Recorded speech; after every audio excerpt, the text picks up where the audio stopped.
What is going on, Chess YouTube? In today's video, we're going back in time. We're looking at a crazy game played between Magnus Carlsen and Wesley So in the finals of the Chess24 Banter Blitz tournament in the year 2020. And here we go. In the game, Magnus opens 1 f3, Wesley goes e5, and now on move 2, Magnus has the audacity to play the Bongcloud style move, king to f2, and at this point during the live stream, Wesley So said, if I lose this game, I will quit chess. Alright, Wesley, d5, expanding in the center, and Magnus e3, gaining space, potentially threatening d4 ideas. Now Wesley, knight to c6, very good development, and now Magnus, instead of d4, that's what I expected during the game. He actually plays the move bishop b5, putting pressure on that knight on c6, threatening bishop takes c6, ruining black's pawn structure on the queen side. But will Wesley allow it? Let's find out. Here Wesley has many different viable plans, many different ways to develop. For example, bishop e6 is fine, bishop d6, knight to f6, knight g to e7, and so on. In the game, Wesley played the latter idea, knight g to e7, supporting that on c6 with the other knight. Very interesting idea, but now Magnus, the destroyer, expands in the center, d4, gaining space, finally making a claim on d4 with that d-pawn. Alright, now Wesley, a6 is the move, very solid, driving back that bishop. Of course, the computer found other ideas. I quite like the idea h5, the alpha 0 pawn, gaining space on the king side, but instead a6 played by Wesley in the game. Now here, obviously, Magnus, he does not trade that bishop on b5 for the knight. Bishop takes c6 would not damage black's pawn structure, and it also would give up the bishop pair early in the game. Magnus knows you cannot give up those two b's this early for no compensation, so with that in mind, bishop to a4 is the move for Magnus, and now here Wesley So, he just trades on d4, e takes d4, and then e takes, simplifying the game a little bit. Clearly, Wesley So is rattled by Magnus Carlsen's crazy Bongcloud style opening so far in this game. Now here, Wesley, knight to f5, a solid move, putting pressure on that pawn on d4, and now Magnus, how will he defend? Well, there are two good moves, c3 and knight to e2. In the game, knight to e2 was played by Magnus, a solid choice, defending the pawn on d4 with the knight, and e2 is likely the best square for the knight after white went f3 earlier in the game. Now Wesley, bishop d6, good square for the bishop, and now c3 for Magnus.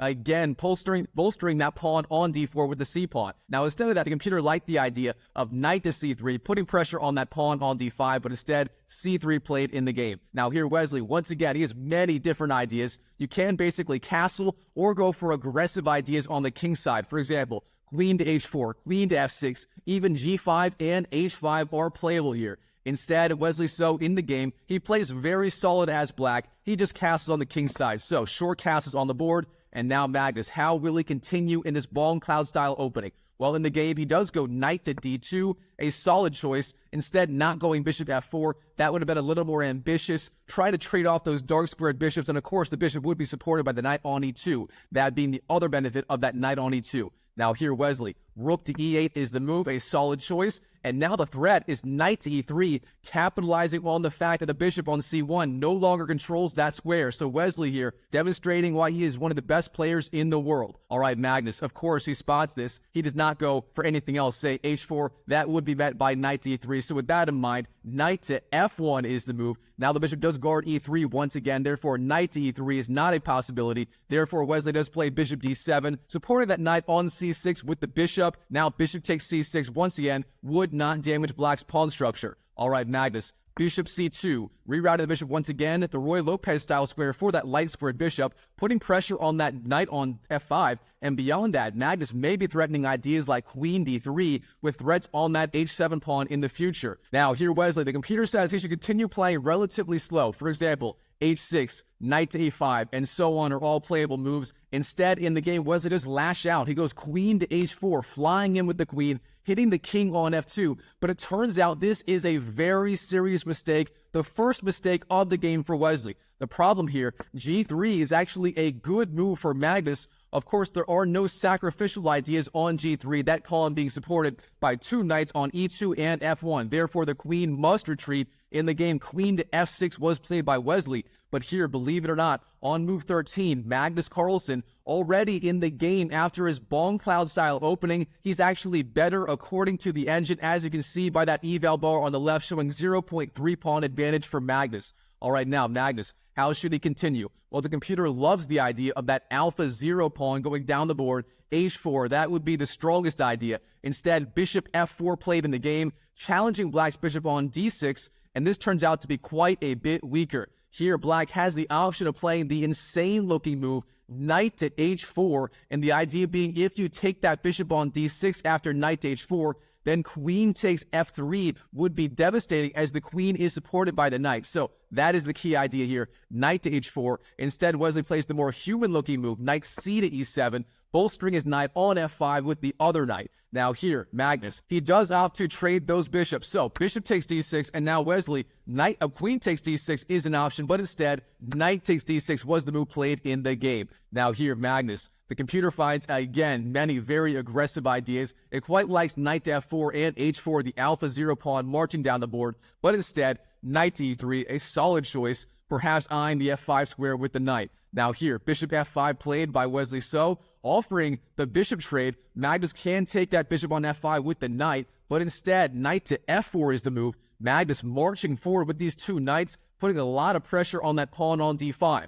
Of course, knight takes d5 is a threat here. Wesley spots the threat. He goes c6, bolstering that pawn on d5. But now Magnus rook to e1, sliding his rook into the game. Now Wesley, queen h6 is the move, putting pressure on that pawn on h2. h2 is now technically hanging, but here Magnus, being an opportunist, he does not defend the pawn with the king to g2. Instead, he marches the pawn down the board. Finally, we're seeing my favorite move on the chessboard, h4, the alpha 0 pawn. Here we go. All right, Wesley, queen to f6. The queen no longer doing anything on h6, therefore slides back a little bit closer to the center of the board. But now, bishop takes f5 for Magnus, trading off those bishops. We have bishop takes, then knight e takes f5, and then knight to g4. The dancing knights for Magnus Carlsen, those knights just dancing slowly up the board. All right, queen d8. Wesley retreats the queen, and now these rooks do have tension on the e-file. Will either side want to trade? Well, for right now, the answer is no. Here, Magnus, queen d3, and obviously rook takes e1 would activate the other rook on the e-file, so neither side wants to trade. So,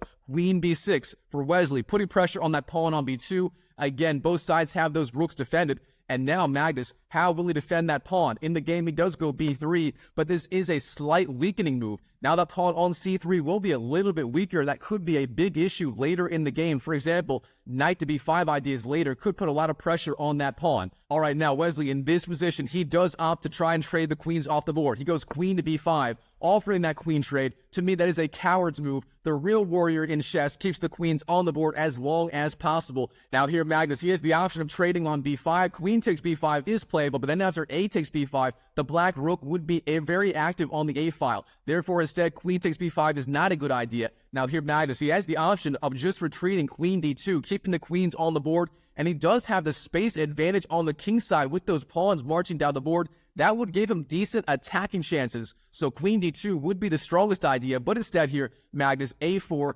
expanding on the queen side, offering that queen trade. However, real fast, the problem of this move a4 is it does weaken that pawn on b2, and here Wesley has the option of taking on b2 or on d3, and here Wesley, he plays the more enterprising move. Queen takes b3, not trading the queens. The queens will stay on the board, and Wesley here is up a full pawn. All right, Magnus, rook e to b1. Fighting for control of those open e-file or b-files, and of course that pawn on a4 will be defended by the rook on a1. Therefore, the queen must go to the c4 square. Queen c4 on the board, and now Magnus, queen d2. Keeping those queens on the board, he is down a pawn. If he goes into an endgame like this, he will be losing. Therefore, keeping the queens on is the only choice now. But Wesley, a5, locking down the queen side, a very solid choice. And now the pawn on b7 is very well defended by the knight on d6. Therefore, rook takes b7 will not be a threat for a very long time. And now Magnus, he has to fight for compensation for the missing pawn on the king side. He starts with the move knight to e5, jumping in with the knight. Of course, h5 immediately also possible, threatening h6, that alpha 0 pawn marching down the board.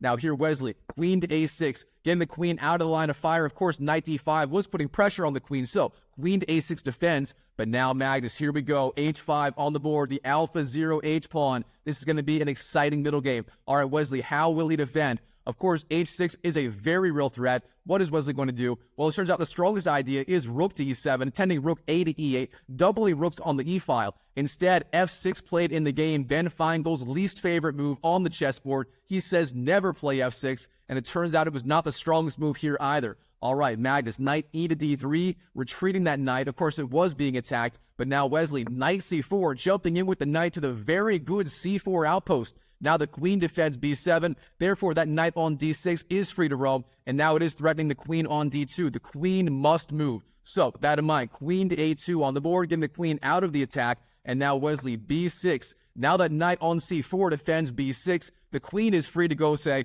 queen b7 and queen to f7 if it wants, returning back to the king side. All right, now here Magnus. Turns out his best idea is knight to b2, trying to trade off that very strong knight on c4 immediately. Instead, he does gain space on the king side again, g4.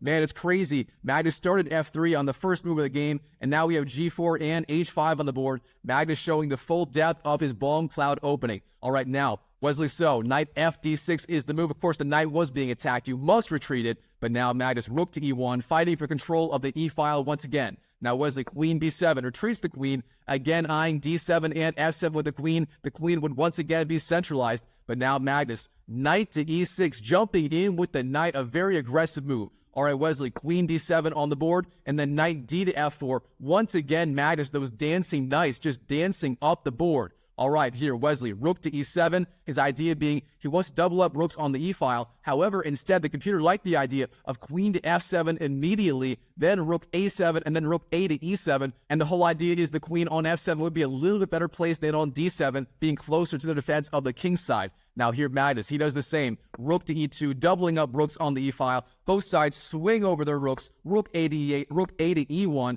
and now we have all sorts of tension on that e-file. All right, now here, Wesley, what should he be doing right here? Well, the computer loves the idea of b5, gaining space on the queen side, trying to make a pass pawn. For example, if a takes, then c takes, Wesley would have one pass pawn on a5, that pawn being supported by the knight on c4. That would have been very, very strong. It also likes simply knight to b7, intending maybe c5 ideas. Instead, knight to f7 played in the game, a decent move, and now Magnus, queen b1, increasing the pressure on the b-file with the queen. All right, Wesley, knight to g5, offering the trade of knights. Magnus does go for it. Knight takes g5 played in the game. And now the strongest move here for Wesley, before you go f takes g5, is actually rook takes e2, trading off at least one pair of rooks. Instead, f takes g5 played in the game. And this turns out to be a little bit weaker, especially if Magnus finds the right idea. And he does. Simply rook takes e7 immediately before you defend that knight on f4. Now here, rook takes and knight to d3 is the sequence. And here, Magnus is starting to fight back. Those pawns on the king side are a little bit weak for Wesley So. And here, Magnus, he is getting a little bit of activity. All right, here, Wesley, he plays a slightly dubious idea. Rook to e6. What's the problem with this move? It's very simple. You can trade rooks. Rook takes, queen takes. Then you can jump in with the knight, knight to e5. And you have a lot of pressure on these pawns on the queen side. Instead here, knight to e5 played immediately for Magnus. And now Wesley, how should he defend? Well, queen to e8 is the obvious move. You get the queen out of the line of fire, defend the rook, and defend that pawn on c6 with the queen still. Instead, queen to e7, and the problem here, that pawn on c6 is undefended in certain lines. And it turns out here, Magnus, he can just take it immediately. Knight takes c6. Of course, the rook on e1 being defended properly by the queen on b1 and the king. Therefore, rook takes e1 is not a dangerous threat. All right, here, Magnus, he has the option knight takes c6 again, but instead in the game, the move played is simply rook to e2, and this turns out to be quite a bit weaker. I mean, now, knight takes c6 is not even a possibility, as you would hang the rook on the e2 square, it no longer being defended by the queen. All right, Wesley, h6, and then Magnus, queen to f5, flying in with the queen. This is his idea. He does not want to move that knight. Instead, he wants to bring in his queen and apply pressure on the king side. Now here, Wesley, in this position, once again, the best idea is going to be b5, gaining space on the queen side, threatening to make that pass pawn on the a-file. For example, either b takes a4 or a takes, then c takes. Either way, you get a pass pawn on the a-file. That would be very, very strong. Now, instead of that here, Wesley, rook to f6 is the move. and this turns out to be a massive mistake. As you can see by the eval bar, once again shooting up for Magnus Carlsen on the left side of your screen. Now the computer says roughly 0.9 pawn advantage, meaning Magnus has a very sizable lead here if and only if he finds the right follow-up. And if you like puzzles, pause the video right now and try to find the right follow-up for Magnus Carlsen in this position. And while you're at it, go and smash that YouTube like button. Thank you so much for doing that. Helps me out a ton. All right, here, of course, the key move for Magnus is going to be queen to c8, hitting the king on the g8 square. And here's the problem. How do you defend? For example, if you go king to h7, the problem with that is knight to g6, and you're threatening queen h8 checkmate. That would be deadly. The computer says mate in like 7 moves. You don't want to do that. So with that in mind here, queen to f8 is the move for Wesley So, defending with the queen. But now Magnus, he just trades queens. Queen takes, then rook takes, and now we enter an endgame where here Magnus, that pawn on c6, of course, is hanging, and he plays that final move. Knight takes c6, Magnus winning back that pawn in the endgame. And now we're going to have an all-out dogfight in this crazy endgame. Of course, Magnus Carlsen being the GOAT of endgames, he is obviously going to be favored to win this, but you can't count Wesley So out. All right, king to f7 on the board, then rook to e7 hits the king, the rook being defended by the knight on c6. Now, king to f6, rook d7, pressuring that pawn on d5. Then we have rook to c8, pressuring the knight on c6. Of course, rook takes would simply hang that knight on c6, therefore you must defend it. All right, here, Magnus, what should he be doing? Well, it turns out the strongest idea is knight to d8, threatening ideas like rook to f7. Instead, knight to e7 played in the game, a more human move, putting pressure on d5. But as you can see by the eval bar collapsing on the left side of your screen, there's a big missed opportunity. Instead of going knight d8, knight to e7 is a little bit weaker. Now here, Wesley, king to e6, a minor mistake, and Magnus punishes it immediately. Rook to a7, a very strong move, and the idea behind that move is simple. The rook is very well defended. It's very hard to attack it, and now ideas like knight to f5 are coming, putting a lot of pressure on that very weak pawn on g7. Now here, Wesley, how will he defend? He starts rook to f8, but now, as promised, knight to f5 for Magnus, again pressuring that pawn on g7 with both the rook and the knight. How do you defend it? In the game, Wesley goes rook to f7, trying to defend, and of course the idea being if rook takes, then king takes, and the pawn on g7 is properly defended. However, instead, Magnus, he finds a much stronger idea. Knight takes g7, the knight being indirectly defended by the rook on a7, therefore rook takes is not a possibility. You would lose the rook, and now the king is under check and it must move. So, king to f6 played in the game, pressuring that knight, but here Magnus, he has many ways to get out of the attack. For example, the strongest idea here, believe it or not, is knight to e8, intending hitting the king with check. King must move, for example, king e6, then you go knight c7, again pressuring that pawn on d5. That would be the strongest. Instead here, Magnus plays a simpler option, this being a blitz game in time pressure. He just trades the rooks. Rook takes f7 played in the game, then we have king takes, and then knight to f5, finally getting that knight out of the attack. And now we have a king and pawn and knight endgame, where Magnus Carlsen is up 1 pawn here, but can he pull this off and convert it into a victory? Let's find out. So now it is Wesley So's turn to move. He goes knight to b2, pressuring that pawn on a4, and of course that pawn on h6 is still undefended. Here Wesley cannot defend it. King g7 is not a legal move, neither is king to g6. Therefore, Magnus is in no hurry to regain that pawn. So, king to e2, opting not to regain it right away. He will regain it on the next move. So now, Wesley, knight takes a4, then knight takes h6 for Magnus, winning that pawn and hitting the king with check. Now here, Wesley, he has that passed pawn on a5, but Magnus, the passed pawn on h5, passed pawns on opposite sides of the board. This is going to get wild. All right, king to f6 for Wesley. Now king d3, centralizing the king for Magnus. Knight b2 hits the king. King c2 pressures the knight. Then knight to c4, a very good outpost for the knight, threatening a4 and a3, and the pawn will be defended on the a3 square. Now knight to f5, getting out of the way of that passed h-pawn is Magnus, and now b5 for Wesley, marching his pawns down the board. Now Magnus h6, the alpha 0 pawn we saw earlier in the game, continues its march, and now king to g6 defends. Of course, h7 would lose the pawn, therefore Magnus cannot play that yet. So here, knight to e7 check, giving up the alpha 0 pawn, very, very sad, but winning the pawn on d5 in the process. So king takes h6, then knight takes d5. Now Magnus has that passed pawn on d4. All right, Wesley, king g6, centralizing his king. Knight to c7, pressuring the pawn on b5. And this does force Wesley to go knight d6, defending the pawn on b5 with the knight. Now here, Magnus, king b3, getting his king over to the queen side, and then king to f6 for Wesley. Now knight d5 hits the king once again.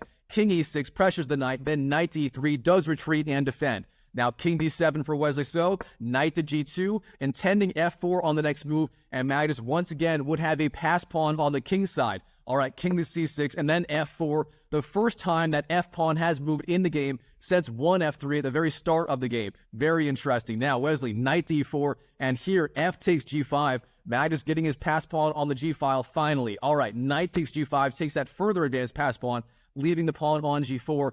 And now it is a battle between those pawns on g4, d4, and c3 versus the pawns on b5 and a5 of Wesley. All right, knight to f4, jumping in with the knight to e4, and then knight to h3. The idea being g5 is now a possibility. All right, Wesley, a4, pushing his pawn down the board, king to b4, and then a3. Very interesting, deflecting the king away from the defense of the c-pawn. If king takes a3, then knight takes c3 will be the move, and that is what's played in the game. So, king takes a3, knight takes c3, and then g5 for Magnus, pushing that pawn down the board. And here Wesley, he must find the right defensive setup. He must find it right now. And once again, if you like puzzles, pause the video and try to find the key idea for Wesley So right here in this position. All right, the key idea, of course, it's going to be knight to d5, retreating the knight, if I can draw arrows correctly, knight to d5, and from there, the knight will be in time to defend that pawn on the king side. But now, instead, in the game, the move Wesley played is king to d5, and this turns out to be quite a bit weaker and a very big blunder, as you can see by the eval bar on the left side of your screen, just skyrocketing in Magnus Carlsen's favor.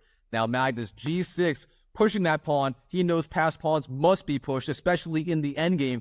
And here Wesley, how will he defend? He goes knight d4, jumping over with the knight, but now knight g5, offering the knight trade, an interesting move. If knight takes g5, then g7, and that pawn would promote. That would be the end of the game. Of course, there was a stronger idea. Knight to f4, turns out, was a stronger move here for Magnus, but instead, knight g5 on the board, and Magnus is still better. All right, knight to f6 for Wesley So, defending that g8 square with the knight, but now knight to f3, defending d4, and Magnus is still up with one pawn in the endgame. All right, king to e4, pressuring the knight, then g7, pushing the pawn. The idea being, if king takes, then you go d5, and if knight takes, then of course g8 does promote. So here Magnus willing to give up everything to promote that one pawn on the g8 square. Of course, Wesley, he knows this. He does not take the knight. Instead, king to f5 played in the game. Now knight to e5, jumping in with the knight once again. And here Wesley So, he makes his final mistake of the game. Here, the simplest defensive technique, and there are many defensive moves, is just knight g8, stopping that pawn from promoting once and for all with the blockade. Instead, in the game, he goes king to g5, and this turns out to be a fatal mistake. Here, Magnus, he just goes king to b4. That pawn on b5 is going to fall. There's no stopping these two pass pawns, and therefore, for that reason, in this position, Wesley So, he does resign on the spot to Magnus Carlsen and his Bongcloud style opening in the Chess24 Banter Blitz tournament from the year 2020. Wow, what a game. All right, Chess YouTube, I hope you enjoyed this video. If you did, smash that like button and check out this video right here, where Magnus Carlsen invents yet another brand new chess opening against his longtime rival, Hikaru Nakamura. If you like new openings by Magnus, you'll love that video, so check it out, and I'll see you in the next video.